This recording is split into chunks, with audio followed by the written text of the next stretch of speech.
Tonight we're going to talk about supplements, dietary supplements, why you need them and how to choose them. We're going to go through where's the science, what's the deal with these supplements, why should I even bother to take them, do I really need to, what are we dying from, because a lot of the emphasis on taking supplements is preventative, and if it doesn't prevent a lot of the things that we're dying from, then what's the point? Oxidation and inflammation are two key categories to cover. What about safety? What's the optimum dose? What about studies on supplements? And then last, how to choose a supplement. Truth be told, a lot of us medical doctors, if we don't know about supplements, we tend to just say, you shouldn't take them. I have lots of patients who end up in the hospital and suddenly they're taking off all their supplements.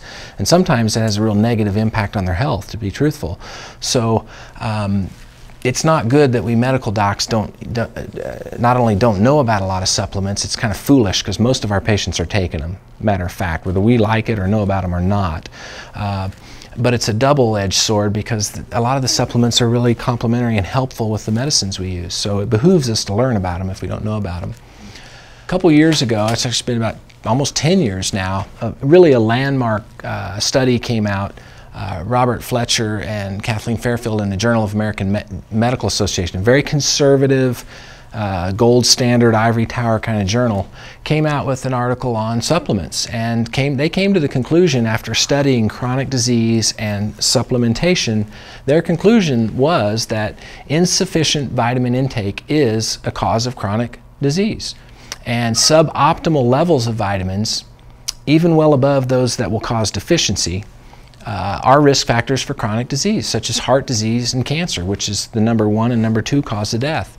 So a large portion of the general population is apparently at risk for this reason. This study came out, a lot of us medical doctors were ecstatic that anybody was finally starting to recognize in more conventional setting the importance of nutrition and the necessity of supplementation. Deficiency is different than optimum.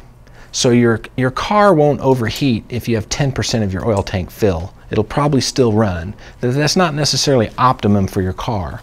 So there's kind of a difference. When the red light comes on, that's when you get full-blown engine overheating, seizing up, and a lot of diseases come with full-blown vitamin deficiency. And we'll talk about recommended daily allowance, and those are levels that are minimum to prevent full-blown deficiency disease. That's different than what's optimum. It's a big difference. So we know folate and B vitamins deficiencies can lead to elevations in homocysteine, a marker for inflammation and heart disease. We know that vitamin E and lycopene deficiencies increase your risk of prostate cancer. Vitamin D, probably everyone here knows, increases your risk of osteoporosis and fractures, as well as cancers, as well as immune system disorders. B12 specifically is associated with neurologic diseases and anemia.